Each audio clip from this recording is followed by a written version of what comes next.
Next ನೀವು ಮಾಡಿದ್ದು ಪಟಾಕಿ ಸಿನಿಮಾ. ಪಟಾಕಿಯಲ್ಲಿ ಗಣೇಶ್ ಸರ್ಗೆ ತಂಗಿಯಾಗಿ ಮಾಡಿದ್ರಿ. ಆ್ಯಂಡ್ ನಾನು ನಿಮ್ಮನ್ನ ಇಂಟರ್ವ್ಯೂ ಟೈಮಲ್ಲಿ ಒಂದ್ಸತಿ ಮೀಟ್ ಮಾಡಿದ್ದಾಗ ನೀವು ಹೇಳಿದ್ರಿ ನಂಗೆ ತಂಗಿ ರೋಲ್ ಮಾಡೋಕ್ಕೆ ಇಷ್ಟ ಇಲ್ಲ ಅಂತ ಅಂದಿದ್ರಿ. ಸೊ ಅದರ ಎಕ್ಸ್ಪೀರಿಯನ್ಸ್ ಹೇಳೋದಾದರೆ? ಅದ್ರ ಕತೆ ಎಲ್ಲದಕ್ಕೂ ಒಂದೊಂದು ಸ್ಮಾಲ್ ಸ್ಟೋರಿ ಇದೆ. ವೆರಿ ಸ್ಮಾಲ್ ಸ್ಟೋರಿ ಏನಪ್ಪ ಅಂದರೆ, ನಾನು ಪಟಾಕಿ ಸಿನಿಮಾಗೆ ಹೀರೋಯಿನ್ ಕ್ಯಾರೆಕ್ಟ್ರು ಆಡಿಷನ್ಗೆ ನಾನು ಹೋಗಿತ್ತು ಆ್ಯಕ್ಚುಲಿ. ಸೊ ಮಂಜು ಸ್ವರಾಜ್ ಸರ್ ಅವರು ಡೈರೆಕ್ಷನ್ನು. ಮಂಜು ಸರ್ ನನ್ನನ್ನು ಶ್ರಾವಣಿ ಸುಬ್ರಹ್ಮಣ್ಯದು ಡಬ್ಬಿಂಗ್ ನಡೀತಾ ಇತ್ತು ಒಂದು ಸೈಡ್, ಇನ್ನೊಂದು ಸೈಡು ನಮ್ಮ ಗಣಪದು ಡಬ್ಬಿಂಗ್ ನಡೀತಾ ಇತ್ತು. ನಾನು ಡಬ್ಬಿಂಗಿಗೆ ವಾಯ್ಸ್ ಕೊಡೋಕ್ಕೆ ಹೋದಾಗ ನಮ್ಮ ಸಿನಿಮಾ ಅಸೋಸಿಯೇಟ್ ಡೈರೆಕ್ಟ್ರು ನನಗೆ ಮಂಜು ಸರ್ನ ಪರಿಚಯ ಮಾಡಿಸೋದು. ಸೊ ಆವಾಗ ಮಂಜು ಸರ್ಗೆ ನಾನು ಪರಿಚಯ ಆಗಿದ್ದು. ಅದಾದಮೇಲೆ ಮಂಜು ಸರ್ ಏನು ಮಾಡಿದ್ರು, ಪಟಾಕಿ ಶುರು ಆಗ್ತಾ ಇದೆ ಪ್ರಿಯಾಂಕ, ಒಂದು ಟ್ರೈ ಮಾಡಿ ಅಂದಾಗ, ಶೋರ್ ಸರ್ ನಾನು ಮಾಡ್ತೀನಿ, ಗಣೇಶ್ ಸರ್ ಸಿನಿಮಾ ಬಿಡ್ತೀನಾ ಅಂತ ಅಂದೆ. ನೋಡಿದ್ರೆ ಅಲ್ಲಿ ಹೀರೋಯಿನ್ ಇದು ಮೇ ಬಿ ಸೆಲೆಕ್ಟ್ ಆಗಿದ್ರು, ಇನ್ನೊಂದು ಅದ್ರ ವಿಷಯ ಬರಲಿಲ್ಲ.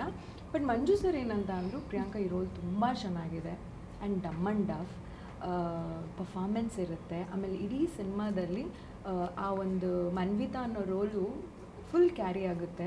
ಅವ್ನು ಹೀರೋ ಫೈಟ್ ಮಾಡೋದೇ ಆ ಒಂದು ಕ್ಯಾರೆಕ್ಟ್ರಿಗೋಸ್ಕರ. ಚೆನ್ನಾಗಿದೆ, ನೀನು ಮಾಡ್ಬೋದೇನೋ ಅಂತ ಅವ್ರ ಕಡೆಯಿಂದ ಬಂತು. ನಾನು ಆವಾಗ ಏನು ಮಾಡೋದು, ಅದೆಲ್ಲ ಒಂದು ಕಷ್ಟಗಳನ್ನೆಲ್ಲ ಪಕ್ಕಕ್ಕಿಟ್ಟು ಪರ್ಫಾರ್ಮೆನ್ಸ್ ಒಂದೊಂದು ಸಲ ನಾವು ಕೇಳಿದ್ರೂ ಆ ಥರ ಏನಂತಾರೆ ಡಮ್ ಆ್ಯಂಡ್ ಡಫ್ ಕ್ಯಾರೆಕ್ಟರ್ಗಳೆಲ್ಲ ಇವಾಗ ಸಿಗಲ್ಲ, ಅಪರೂಪ. ಸೊ ನನಗೆ ಅದಕ್ಕೆ ಸರಿ ಸರ್ ನಾನು ಮಾಡ್ತೀನಿ, ಏನೋ ಒಂದು ನನ್ನ ಅವಕಾಶ ಇಂಪಾರ್ಟೆಂಟು ಅಂದ್ಕೊಂಡು ಶುರು ಮಾಡಿದ್ದು. ಬಟ್ ಆವತ್ತಿಂದ ಇಲ್ಲಿವರೆಗೂ ನನಗೆ ಪಟಾಕಿ ಕೂಡ ತುಂಬ ಜನ ಮೆಚ್ಚುಗೆಯಿಂದ ಹೇಳ್ತಾರೆ, ಎಷ್ಟು ಚೆನ್ನಾಗಿ ಆ್ಯಕ್ಟ್ ಮಾಡಿದ್ದೀರಾ ನೀವು, ಎಷ್ಟು ಕ್ಯೂಟಾಗಿ ಕಾಣಿಸ್ತೀರಾ. ಹೌದು, ತುಂಬ ಕ್ಯೂಟಾಗಿ ಕಾಣಿಸ್ತೀರಾ, ತುಂಬ ಚೆನ್ನಾಗಿದೆ ಅದು ಅಂತ ಇವಾಗಲೂ ಹೇಳ್ತಾರೆ. ಅದೇ ನನಗೆ ಎನರ್ಜಿನೇ ಅದು.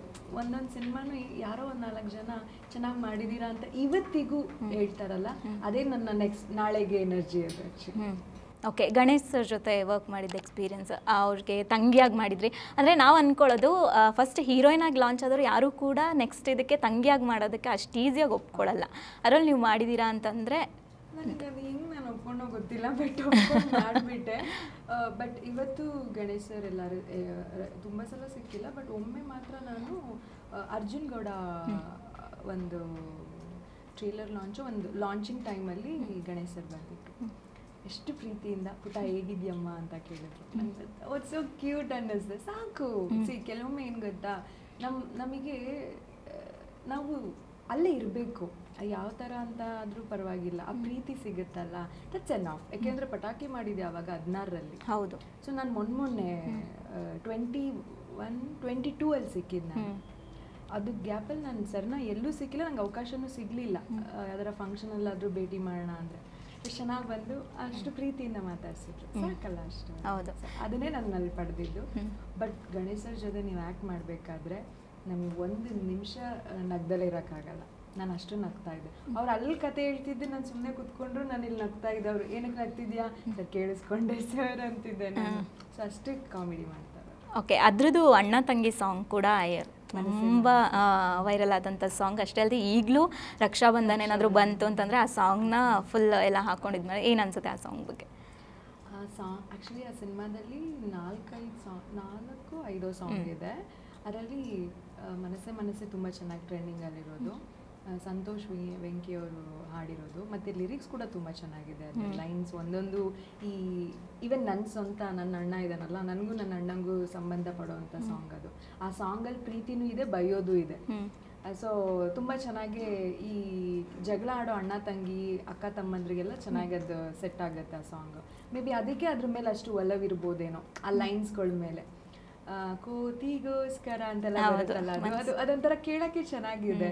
ಸೊ ಅದಕ್ಕದು ಭಾಳ ರೀಚ್ ಆಗಿದೆ. ಓಕೆ, ಅದಾದಮೇಲೆ ಮತ್ತೆ ಹೀರೋಯಿನ್ ಆಗಿ ಸಿನಿಮಾಗಳನ್ನ ಮಾಡ್ತೀರಾ, ಸಿನಿಮಾಗಳನ್ನ ಒಪ್ಕೋತೀರಾ. ಅದಾದಮೇಲೆ ಬಂದಂಥ ಸಿನಿಮಾಗಳ ಬಗ್ಗೆ, ಎಕ್ಸ್ಪೀರಿಯನ್ಸ್ ಬಗ್ಗೆ? ಅದರ ನೆಕ್ಸ್ಟ್ ಭೀಮಸೇನ ನಳಮಹಾರಾಜ. ಅದರಲ್ಲಿ ಅಂತೂ ತುಂಬ ಚಬ್ಬಿಯಾಗಿ ಕಾಣಿಸ್ಕೊಂಡಿದ್ದೀರಾ. ಓಕೆ, ನಾವು ಕೇಳ್ಪಟ್ವಿ ನೀವು ಚಬ್ಬಿಯಾಗಿರೋದಕ್ಕೇನೆ ಆ ರೋಲ್ ಸಿಕ್ಕಿರೋದು ಅಂತ. ಆ್ಯಕ್ಚುಲಿ ಹೌದು. ಭೀಮಸೇನ ನಳಮಹಾರಾಜ ನೀವು ನೋಡಿದ್ರೆ ನನ್ನ ಚೈಲ್ಡ್ಹುಡ್ ದಪ್ಪ ಇರ್ತೀನಿ, ನನ್ನ ತಾಯಿ ದಪ್ಪ ಇರ್ತಾರೆ, ಆಮೇಲೆ ನನ್ನ ಮಗು ಒಂದು 5 ವರ್ಷದ ಪಾಪು ಅದು ದಪ್ಪಗಿರುತ್ತೆ. ಸೊ ನಾನು ಇನ್ನೂ 1-2 kg ದಪ್ಪ ಆದರೂ ಪರವಾಗಿಲ್ಲ ಪ್ರಿಯಾಂಕಾ ಅಂತ ಡೈರೆಕ್ಟ್ರು ಹೇಳ್ತಾ ಇದ್ರು. ನನಗೆ ಖುಷಿ ಇದ್ದಿದ್ದೆ. ಎಲ್ಲರೂ ಸಣ್ಣ ಆಗು ಅಂತಾರೆ, ನಮ್ಮ ಡೈರೆಕ್ಟರ್ ಮಾತ್ರ ನನ್ನ ದಪ್ಪ ಆಗು ಅಂತಾರಲ್ಲ, ಬೆಸ್ಟ್ ಡೈರೆಕ್ಟರ್ ಇವರು ಅಂತ ಅಂತಿದ್ದೆ. ಬಟ್ ಅಲ್ಲಿ ಕತೆಗೆ ಒಂಥರ ಅದೇ ತರ ಇರ್ಬೇಕಿತ್ತು. ಆಮೇಲೆ ಇನ್ನೊಂದು, ನೀವು ಭೀಮಸೇನ ಮಹಾರಾಜ ನೋಡ್ಬೇಕಾದ್ರೆ ಅಲ್ಲಿ ಬೇಸಿಕ್ಗೆ ಒಂದು ಸ್ವೀಟ್ ಅಂಗಡಿ ಫ್ಯಾಮಿಲಿ ಅದು. ಸೊ ಅಫ್ಕೋರ್ಸ್ ಬೇಕ್ರಿ ಆ ಥರ ಇದ್ದಾಗ ಮಕ್ಳುಗಳು ಚೆನ್ನಾಗಿ ತಿನ್ಕೊಂಡು ಮುದ್ದಾಗಿ ಗುಂಡ್ಗುಂಡಿಗೆ ಇರ್ತಾರೆ.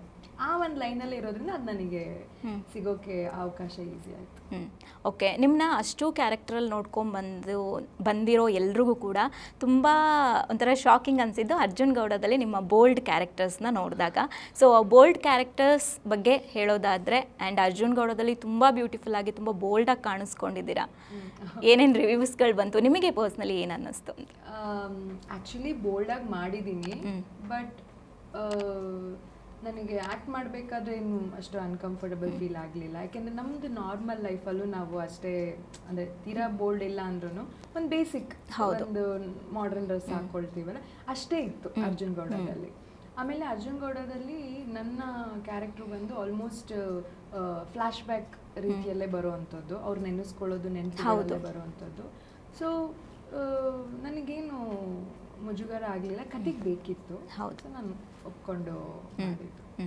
ಓಕೆ, ಅದಾದ್ಮೇಲೆ ಮೇಡ್ ಇನ್ ಚೈನಾ ಸಿನಿಮಾ ಮಾಡ್ತೀರಾ. ಅದರಲ್ಲಂತೂ ಏನು ಫನ್ನಿ ಅಂತಂದರೆ, ನನಗೆ ಮೂವಿ ನೋಡಿದೆ, ಆಮೇಲೆ ಮೂವಿಗಿನ್ನ ಮುಂಚೆ ನೀವೆಲ್ಲ ಎಲ್ಲ ಕಡೆ ಇಂಟರ್ವ್ಯೂಸ್ ಕೊಟ್ಟಿದ್ರಿ. ಅದರಲ್ಲಿ ಒಂದು ವೈರಲ್ ಆಗಿದ್ದೇನೆಂದರೆ, ನಾನು ಪ್ರೆಗ್ನೆಂಟ್ ಆಗಿದ್ದೀನಿ ಅನ್ನೋ ಒಂದೇ ತಮ್ನೈಲ್ ಹಾಕ್ಕೊಂಡು ಒಂದಷ್ಟು ಚಾನಲ್ಸ್ಗಳು ಸಡನ್ನಾಗಿ ಯಾರು ನೋಡಿದ್ರು, ಏನು ಪ್ರಿಯಾಂಕಾ ಅವರು ಹಿಂಗೆ ಹೇಳ್ಬಿಟ್ಟಿದ್ದಾರಲ್ಲ ಅಂತ ಶಾಕಿಂಗಲ್ಲಿ ಓಪನ್ ಮಾಡಿ ನೋಡಿರೋದು ಇದೆ.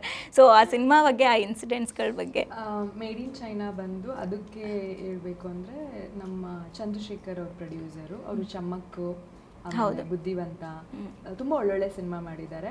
ಅವ್ರದ್ದು ಫಸ್ಟ್ ಸಿನಿಮಾ ಒಂದು ನಾನು ಅದು ಆ್ಯಕ್ಚುಲಿ ಮಾಡಬೇಕಿತ್ತು, ಸುನಿ ಸರ್ ಅವರು ಎಲ್ಲ ಸೇರಿ ಮಾಡಿದ್ವು, ಬಟ್ ಅದಿನ್ನೂ ಇದಾಗಲಿಲ್ಲ. ಆ ಟೈಮಲ್ಲಿ ಚಂದ್ರ ಸರ್ ಅವರು ಪರಿಚಯ, ಆ ಪ್ರೊಡ್ಯೂಸರು. ಸೊ ಆ ಸರ್ಗೆ ಒಂದು ತಲೆಯಲ್ಲಿ ಇತ್ತಲ್ಲ ನಾನು. ಸೊ ನಾನು ಬಿಗ್ ಬಾಸಿಂದ ಹೊರಗೆ ಬಂದ ತಕ್ಷಣ ಮೇಡ್ ಇನ್ ಚೈನಾ ಕತೆ ಹೇಳಿದ್ರು. ಯಾರು? ಪ್ರೀತಮ್ ಅದಕ್ಕೆ ಡೈರೆಕ್ಷನ್ ಬಂದು. ಡೈರೆಕ್ಟರ್ ಬೇಸಿಕಲಿ ಬಂದು ಸಿನಿಮಾಟೋಗ್ರಾಫರ್ ಅವರು. ಸೊ ಅವರು ಡೈರೆಕ್ಷನ್ ಮಾಡಿದ್ರು ಇದರಲ್ಲಿ ಮೇಡ್ ಇನ್ ಚೈನಾ. ಪ್ರಿಯಾಂಕಾ ಇದರದೊಂದು ಕತೆ ಮಾಡ್ಕೊಂಡಿದ್ದೀನಿ, ಸಿಗ್ತೀರಾ ಅಂತ ಅಂದರು. ಶೋರ್ ಸರ್ ಅಂದೆ. ಪ್ರೊಡಕ್ಷನ್ ಅಂದಾಗ ಇದು, ನನಗೆ ಗೊತ್ತಿರೋರೆ, ಖಂಡಿತ ಮಾಡೋಣ. ಕೆಲವೊಮ್ಮೆ ಗೊತ್ತಿರೋರು ಇದ್ದಾಗ ಇನ್ನೂ ಖುಷಿಯಾಗಿ ಕೆಲಸ ಮಾಡ್ಬೋದು. ಯಾಕೆಂದರೆ ಒಂದಿನ ಇಲ್ಲಿ ಒಬ್ಬೊಬ್ರು ಇಲ್ಲಿರ್ತಾರೆ, ಒಬ್ರು ಇಲ್ಲಿರ್ತಾರೆ. ಸೊ ಒಂದು ಏರುಪೇರಿದ್ದಾಗ ಎಲ್ಲರೂ ಸೇರಿ ಕೆಲಸ ಮಾಡೋದಿದ್ದಾಗ ಇನ್ನೂ ಜೋಶ್ ಜಾಸ್ತಿ ಆಗುತ್ತೆ ನನ್ನ ಪ್ರಕಾರ. ಸೊ ಆ ಥರ ಮಾಡಬೇಕಾದ್ರೆ ನನಗೆ ಖುಷಿ ಆಯಿತು. ಚಂದ್ರ ಸರ್ ಅವ್ರ ಪರಿಚಯ ಆಗಿದ್ರು, ಆ ಟೀಮ್ ನನಗೆ ಪರಿಚಯ ಆಯಿತು.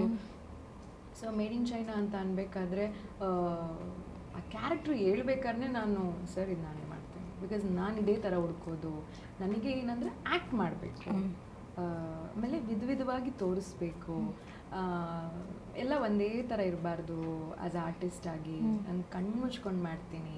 ಆಮೇಲೆ ಅದರಲ್ಲೂ ಪ್ಲಸ್ ಪಾಯಿಂಟ್ ಏನಪ್ಪ ಅಂತ ಅಂದರೆ, ನಾವು ಕ್ಯಾಮ್ರಾನ ಕೈಯಲ್ಲೇ ಇಟ್ಕೊಂಡು ಮಾಡೋವಂಥದ್ದು.